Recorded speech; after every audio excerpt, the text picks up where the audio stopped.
Ce qui est merveilleux avec mon travail, c'est que le public auquel je m'adresse, s'il t'aime dès le début, s'il te fait une place dans son cœur, après ça, il va t'aimer toute la vie.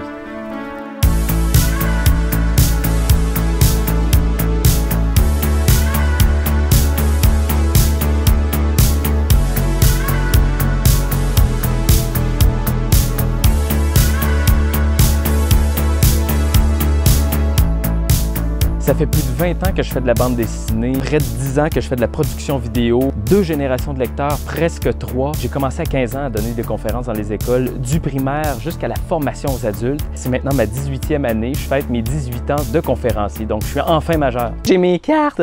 Avec le temps, j'ai développé un amour inconditionnel pour la jeunesse, un amour que j'avais caché au fond de moi depuis toujours, dès le départ.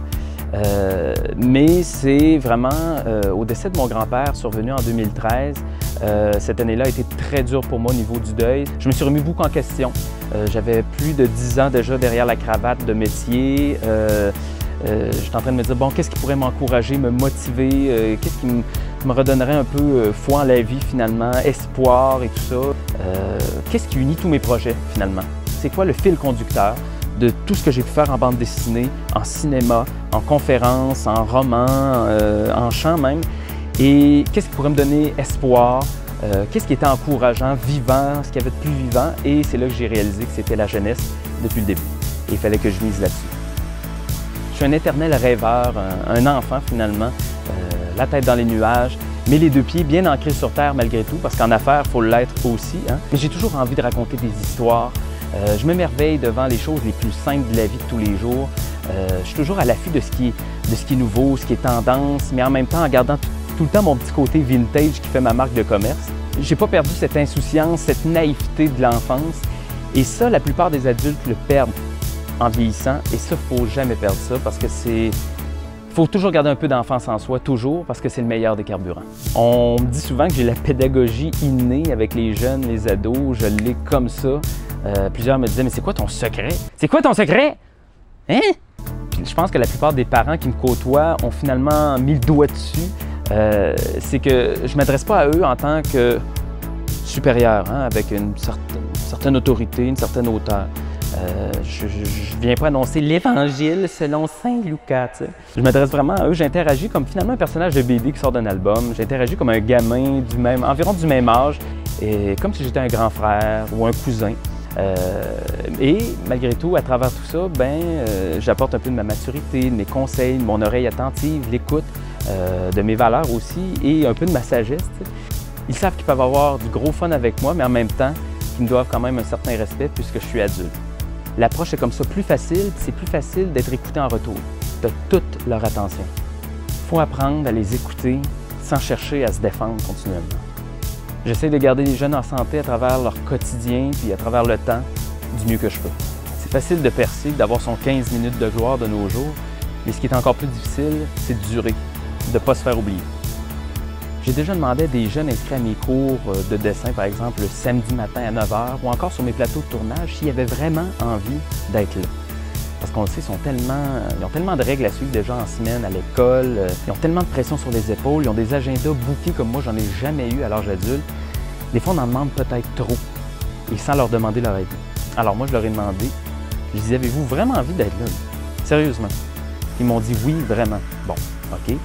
Mais en parlant avec les parents par la suite, ils ont dit que c'était pas juste pour le dessin ou encore pour le cinéma, c'était bien plus que ça. C'était juste d'être en ma présence, d'être avec moi, de passer du bon temps avec moi. Donc c'est là que j'ai réalisé que mon métier d'artiste, c'est juste tout simplement de faire du bien au quotidien. Il faut laisser de grâce les jeunes s'ennuyer, perdre leur temps, voir le temps passer, parce que c'est dans ces moments-là qu'on apprend qui on est, qu'on découvre qui on est, c'est quoi nos passions, c'est quoi nos intérêts, qu'on se retrousse les manches finalement pour essayer de faire quelque chose d'intéressant. On apprend à être patient, à développer notre imagination, à être persévérant, à découvrir ce qui nous entoure, même les choses les plus simples, mais tellement essentielles. Si dans mon parcours, j'ai réussi à allumer une petite étincelle chez un jeune, l'avoir fait grandir, évoluer, je pense que mon travail va avoir été fait et pour avoir reçu des beaux commentaires de parents, c'est déjà chose accomplie. Donc, c'est la plus belle des récompenses. On me dit souvent « Ah, mais tu ne peux pas comprendre, t'es pas parent, t'as pas d'enfant, toi! » OK, je ne vis pas tous les jours la vie de famille, mais ça ne veut pas dire que je ne comprends pas pour autant. Moi, en tant qu'individu, J'ai des valeurs, j'ai une expérience de vie, j'ai des conseils que je peux malgré tout transmettre à un jeune. Moi, en 18 ans de conférences dans les écoles, les jeunes m'ont appris comme jamais, sans même qu'ils s'en rendent compte. Et à ce que je sache, ils ne sont pas encore parents, ces jeunes-là. Mais malgré tout, ils m'ont appris. De nos jours, il faut tout faire pour extirper les jeunes de l'influence. Il faut qu'ils arrêtent de se comparer surtout. Pourquoi on pense qu'il y a autant d'angoisse, de stress chez nos jeunes?